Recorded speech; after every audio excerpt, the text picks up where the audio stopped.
I met a friend for lunch on November 2nd, 2020, the day before the election. We ate at an open-air cafe on the roof of a vintage hotel in downtown Los Angeles. As we visited, the sounds of power saws and nail guns echoed through the largely empty streets. Workers were buttoning up the city. These are just a few pics I took walking back to my car. A 3-block area miles from any government building. Why? Were they afraid that Donald Trump would lose and his people would take to the streets and riot? Do we really have to ask that question? Everybody hearing my voice, no matter how they vote, knows what these business owners were afraid of. They were afraid that Trump would win, and that the same people who'd rioted all summer all over the country would be at it again. The army of hooligans with outposts in every major American city who present the threat of violence every time things don't go their way. You might call them Antifa or Black Lives Matter. You might call them malcontents and opportunist thugs. But what you can't call them is Republicans.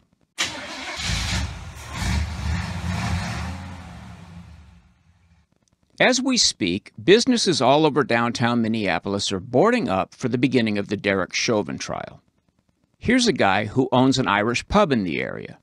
Some are not taking any chances. There are just not many people in downtown right now, and with the start of the Chauvin trial, there's a lot of us very concerned that, people will still be nervous about coming down. O'Donovan's Irish pub owner, Dermot Cowley, is likely to postpone reopening for the first time since the pandemic and civil unrest last spring. We were hoping to go March 12th so that maybe we could capture St. Patrick's Day, but I don't want to put our staff or any of our guests in harm's way. Like all other saloon owners in all other blue cities, this poor man's been through the worst year of his career. First the shutdowns, then the George Floyd riots, then many more months of forced closures. But finally, the vaccines promised by Donald Trump's Operation Warp Speed have arrived and are being distributed. After a year with no business, O'Donovan's had hoped to open for St. Paddy's Day, pretty much the best day of the year for a pub. But now he's putting plywood over the windows again because he's afraid that his staff and customers won't be safe. We live with this constant threat. Nobody has come right out and said it, but everybody who lives or works in Minneapolis hears it loud and clear. Convict him or else. When O.J. Simpson went on trial in 1995 for brutally murdering 2 human beings, racial tensions rose in L.A. O.J. is African American and both of his victims were white. Los Angeles officials prepared for the worst as the verdict came in. Were they concerned that, in a nation supposedly rife with systemic racism, whites would destroy the town if the alleged black killer was not convicted? Of course not. They were terrified that if he was found guilty, the city would erupt as it had 3 years earlier, when the cops who beat Rodney King were not found guilty of all charges. A drunk driver had led police on a high-speed chase, endangering many lives. That had not made the community angry. Him getting his ass kicked made the community angry. But the officers who knocked him around were not sent to prison, and within hours, cars and buildings were in flames. Los Angeles was torn to shreds by violence for a week in 1992. 63 people died, and countless hard-working people of color had their livelihoods destroyed. A killer had to be set free in 95 to prevent more killings. That's why Los Angeles loaded up O.J.'s jury with people who seemed likely to acquit him. The courthouse where Derek Chauvin will face his accusers is now surrounded by fortifications that would seem extreme at a medium-security detention center. Not because anybody fears white nationalists showing up in 4x4 trucks, dressed in camo and looking to break Chauvin out of jail. No, the fortifications are there for exactly the same reason that the federal building in Portland had to be fortified. To protect against the vaguely defined forces of chaos who stand with mainstream Democrats in their opposition to the party of law and order. I know many Democrats. I can't picture any of them throwing a Molotov cocktail through a tire store window in a neighborhood that can scarcely afford to lose a business. They're good people. But I'm not sure that a single one of them would have the guts to call out these violent fits of destruction.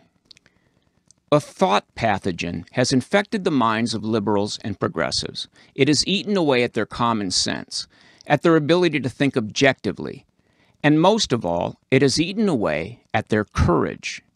Living in fear must not be the legacy of Martin Luther King.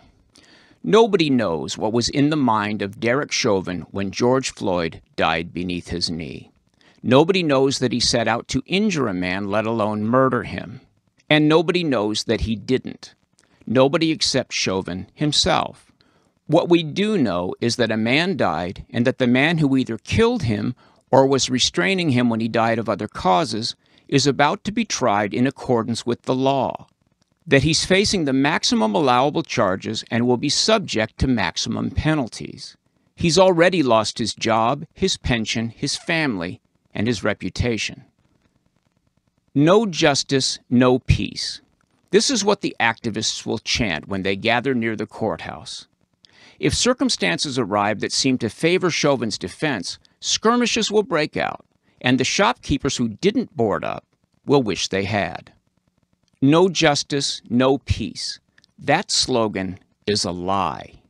When O.J. was released, there were no social justice activists protesting his acquittal. Not one looter in Ferguson was the least bit interested in what really happened to Michael Brown. Lady Justice wears a blindfold for a reason.